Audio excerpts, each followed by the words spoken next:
Welcome to Midway Minute, everybody. I'm Scott Koral. He is Kevin Kaduk. And Midway Minute, it's a place, it's a newsletter. You want to subscribe to it, subscribe.midwayminute.win.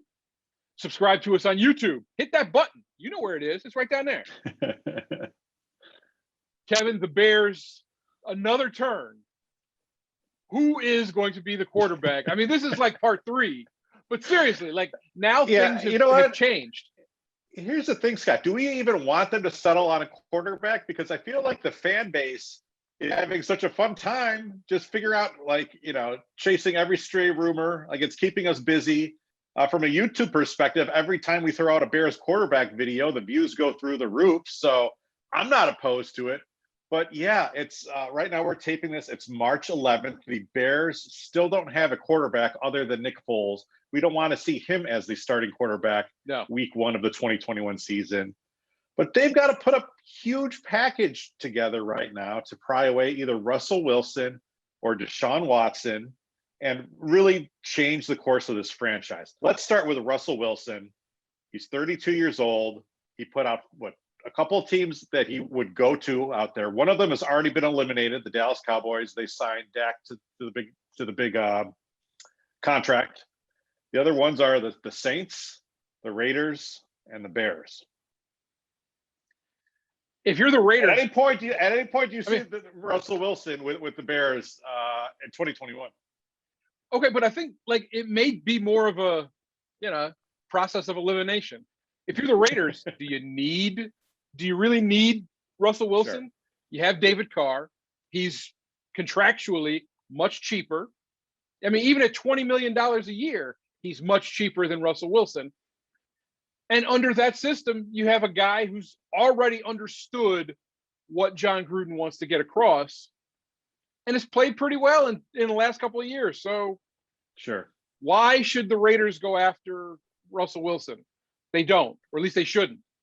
The Saints, you have Taysom Hill, and Sean Payton loves him. The idea is they're probably going to re-sign. Right, but the idea is they're probably going to re-sign Jameis Winston to mainly quarterback this team. Mm-hmm. So with those two guys, and those two guys aren't going to be cheap. They'll both be cheaper totally than Russell Wilson. But right, if you're going to have those two guys, why do you need Russell Wilson? So that leaves the Bears. And if you're the Bears, you're desperate enough to put together a huge package. So put together a huge package. Obviously, it's going to be multiple firsts. We know that. I think it could be 2 and a significant defensive player, which means Khalil Mack is possibly on the table. Sure. Or multiple firsts for 4 or 5 years straight, and you just got to bite the bullet. It's I'm all right with that. In writing the newsletter, Midway Minute, midwayminute.win to sign up right now. I've swung because there are people in the NFL media that I respect who have varying opinions. Peter King says, look, the Bears do not have the piece to pry away Russell Wilson from the Seahawks. The Seahawks don't have to trade him, although, it's like if they're in a position right now where they want to pivot forward, and I don't know why you would be. It's at some point you just figure things out with your guy, the best player you've ever had in your history. Figure it out. But on the flip side, not Dave Craig. That actually might be the best in Bears history as we go backward. But then you got Adam Hogue of NBC Sports Chicago saying the Bears are going to swing big. Ryan Pace wants to swing big. I see Russell Wilson coming here and taking Bronco Nagurski's number 3 for the 2021 season. So it's really hard. And then I'm also just conflicted. You're going to give up so much to get Russell Wilson. And is he just going to be walking into a situation where he's going to be as unhappy in Seattle? I don't know. I mean, if I'm Russell Wilson, I'm saying, hey, figure out, how I get to New Orleans, because that's a much better situation to walk into right now. Yes and no. I mean, here's the thing. Ultimately, Russell Wilson has publicly said over the last couple of years, especially after that Super Bowl loss, I just want to take it upon myself. It's not that they call a bad game or anything like that, but I want to take it upon myself. I want to be Isaiah Thomas's nickname used to be, at least with the Pistons, used to be It. And the reason why it was It was he wanted to be it when it was crunch time. Mhm. Russell Wilson has that same ideal in mind, is he wants to be the guy. Look, it's fine. You want a running game? Fine. Run the ball. But when it comes down to crunch time and if we're losing, put it on my back, not Chris Carson, not Rashad Penny. Put it on my back. I will get you back to where you need to be. And the Seahawks just really never did that.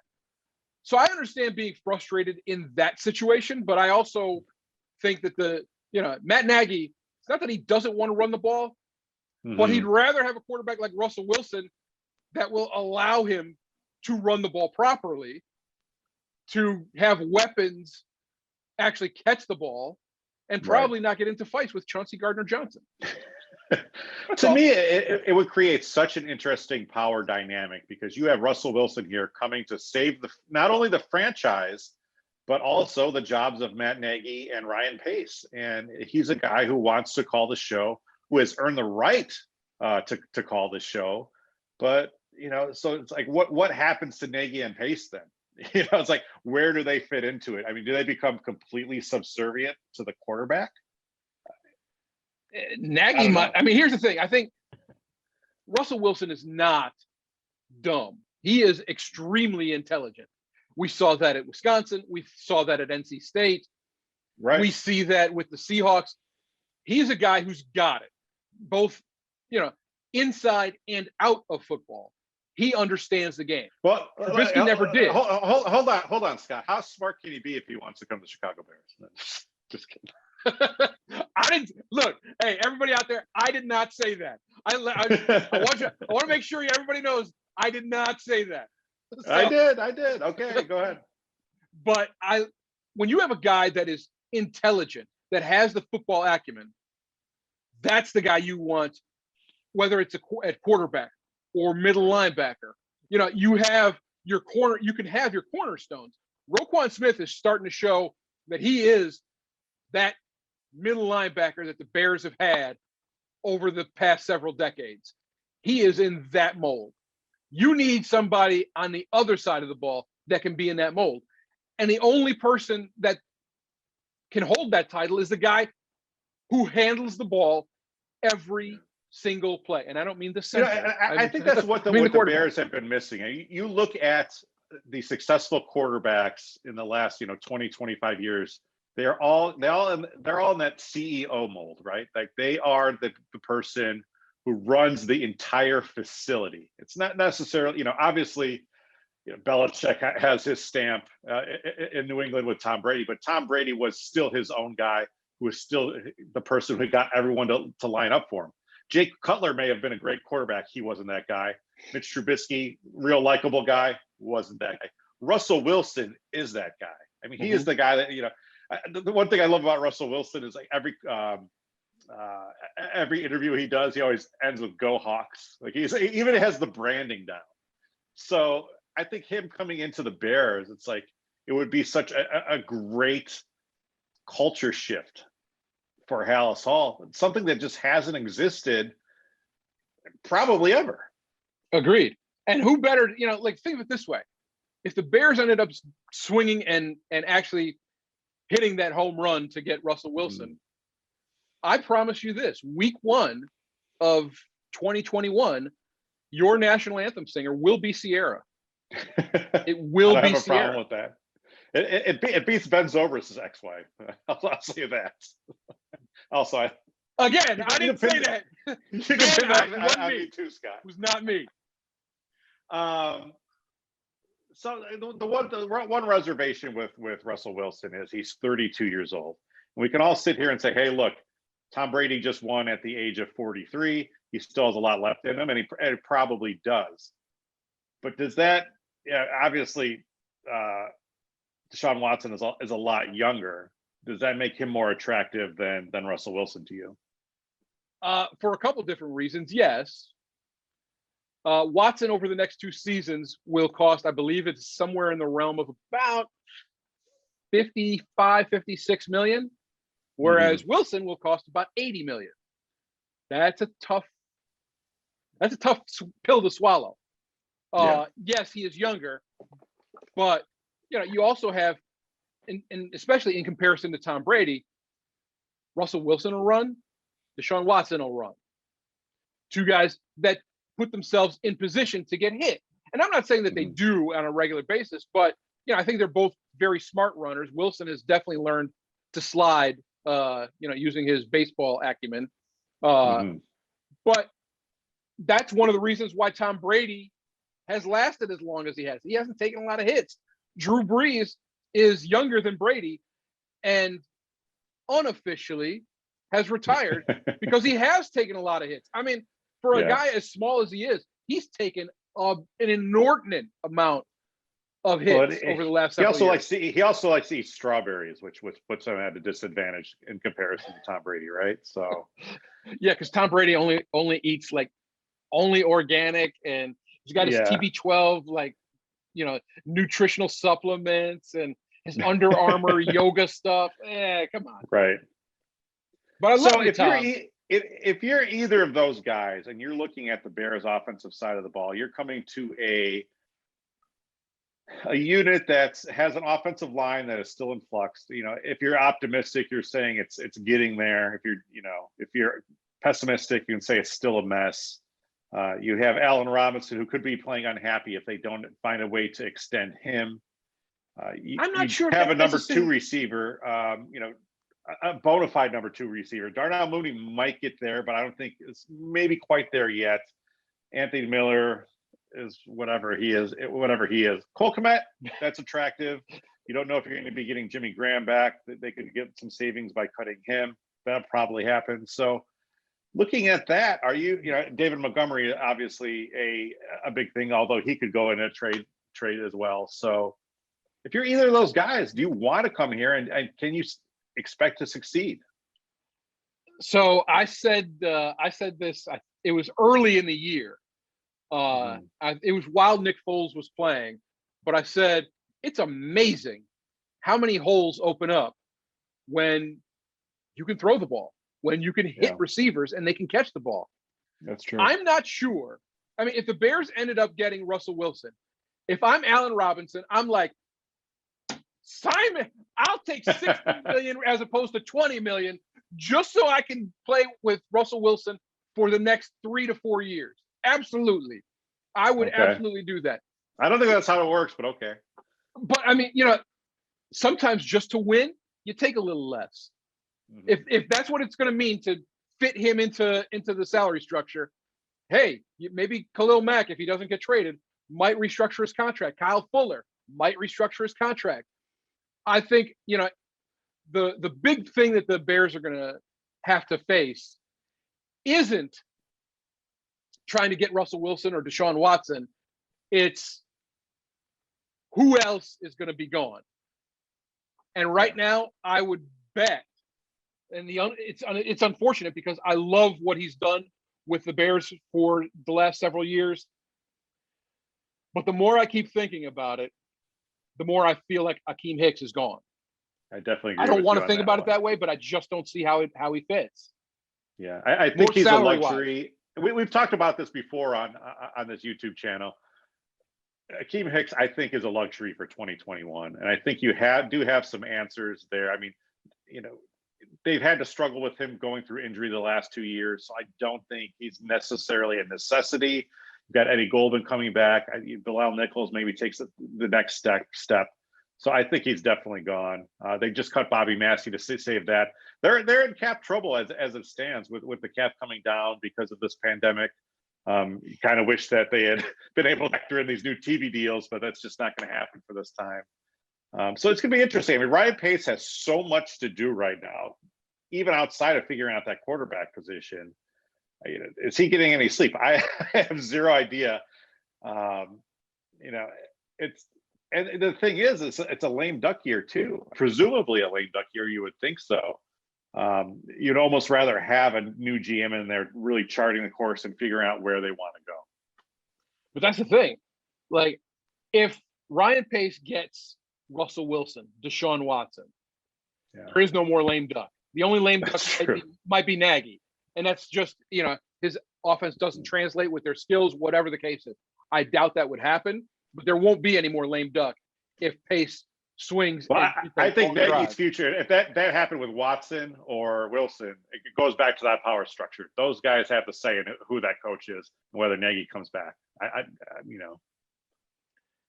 Yeah, but I can't, like, with Trubisky the last several years, he can't throw the deep ball.